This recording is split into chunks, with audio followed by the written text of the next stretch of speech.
Hello everyone, દ્રષ્ટિસ cooking ટૂરમાં આપ સૌનું સ્વાગત છે। આજે આપણે હનુમાન જયંતી સ્પેશિયલ ચૂરમું બનાવીશું। તો ચાલો બનાવવાનું શરૂ કરીએ। તો એક વાસણ લઈ લઈશું, તેમાં આપણે એક બાઉલ ઘઉંનો કરકરો લોટ લઈ લઈશું, જે આપણે ભાખરી બનાવવા માટે ઉપયોગ કરતા હોઈએ ને તે। હવે આપણું ચૂરમું એકદમ દાણેદાર તૈયાર થાય તે માટે આપણે તેમાં 2 ચમચી રવો ઉમેરી દઈશું અને ત્યારબાદ 2 ચમચી જેટલું ઘી ઉમેરી દઈશું અને બધું જ બરાબર મિક્સ કરી દઈશું। જો તમે મારી ચેનલમાં નવા આવ્યા હો અને મારી રેસીપી ગમી હોય તો મારી ચેનલને સબસ્ક્રાઈબ કરવાનું ના ભૂલશો અને સાથે રહેલ બેલ આઇકનમાં જઈને ઓલનું બટન જરૂરથી દબાવજો, જેથી કરીને તમને મારા નવા વિડીયોની નોટિફિકેશન મળતી રહે। તો હવે આપણે આવી રીતે મુઠ્ઠી બંધાય તેવું ઘીનું મોણ દેવાઈ ગયું છે। તો આપણે લોટ બાંધીશું। લોટ બાંધવા માટે આપણે થોડું દૂધ ગરમ કરી લઈશું। દૂધ આપણે બહુ ગરમ નથી કરવાનું, પણ હાથેથી અડી શકે તેવું ગરમ કરીશું અને એ ગરમ દૂધથી આપણે લોટને બાંધીને તૈયાર કરી લઈશું। દૂધ આપણે જેમ જરૂર પડશે તેમ ઉમેરતા જઈશું અને લોટને બાંધતા જઈશું। અહીં આપણે ભાખરી જેવો કઠણ લોટ બાંધવાનો છે, એટલે આપણે દૂધ ઉમેરવામાં થોડું ધ્યાન રાખીશું।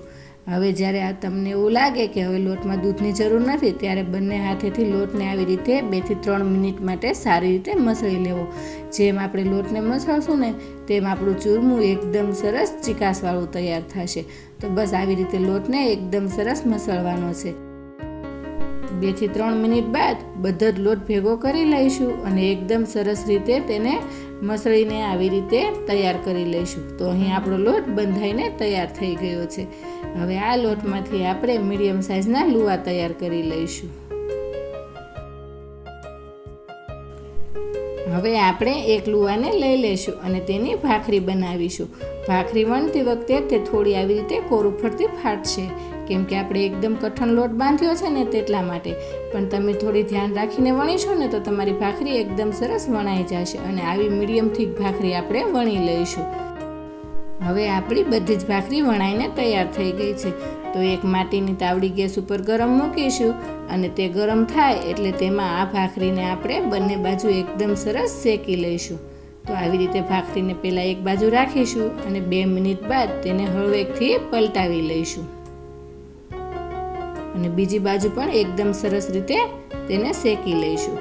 ભાખરી આપણી દાજી ના જાય પણ એકદમ સરસ આવી ક્રિસ્પી થાય ને ત્યાં સુધી આપણે શેકવાની છે। તો મીડિયમ ગેસ રાખીને આપણે ભાખરીને એકદમ આવી સરસ તૈયાર થાય ને તેવી શેકી લઈશું। તો અહીં આપણી ભાખરી શેકાઈ ગઈ છે।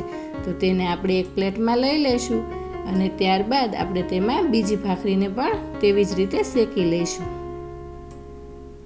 હવે આપણી બધી જ ભાખરી શેકાઈને તૈયાર થઈ ગઈ છે અને તે થોડી ઠંડી પણ થઈ ગઈ છે। તો તેને આવી રીતે હાથેથી થોડી ભાંગી લઈશું। હવે આપણી બધી જ ભાખરી ભંગાઈને તૈયાર થઈ જાય ત્યારબાદ એક મિક્સર જગ લઈ લઈશું અને તેમાં આ ભાખરીના ટુકડાને આપણે ઉમેરી દઈશું।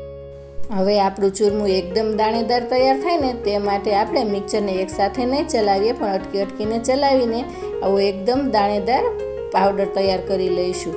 હવે આ પાવડરને આપણે એક બાઉલમાં કાઢી લઈશું અને ફરી પાછું બીજી વાર જે ભાખરી બચી છે ને તેનો પણ પાવડર તૈયાર કરી લઈશું। તો અહીં આપણો બધો જ પાવડર તૈયાર થઈ ગયો છે। હવે આપણે અડધો કપ ગોળ લઈ લઈશું। ગોળનું પ્રમાણ તમે અહીં વધુ કે ઓછું કરી શકો છો, અથવા તો જો તમને ગોળ પસંદ ના હોય તો તમે અહીં દળેલી ખાંડ પણ વાપરી શકો છો। હવે આપણે ગોળને એકદમ સારી રીતે મિક્સ કરી દઈશું। આપણો ગોળ એકદમ સરસ મિક્સ થઈ ગયો છે। તો હવે આપણે તેમાં અડધો કપ ગરમ કરેલું ઘી ઉમેરીશું અને તેને બરાબર મિક્સ કરતા જઈશું। મેં અહીં 1 ચમચી જેટલું ઘી રહેવા દીધું છે, તે આપણે થોડી વાર રહીને ઉમેરીશું।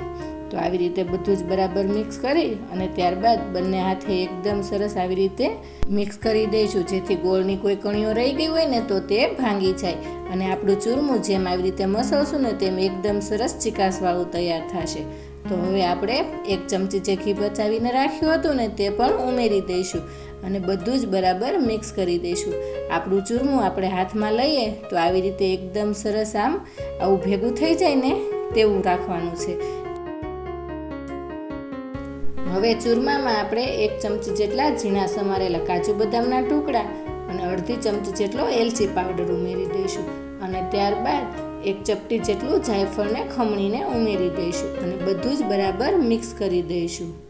તો અહીં આપણું ચૂરમું એકદમ સરસ તૈયાર થઈ ગયું છે. તો હવે આપણે એક પ્લેટ લઈ લઈશું અને તેમાં ચૂરમાને સર્વ કરીશું. તો તૈયાર છે હનુમાન જયંતી સ્પેશિયલ ચૂરમું.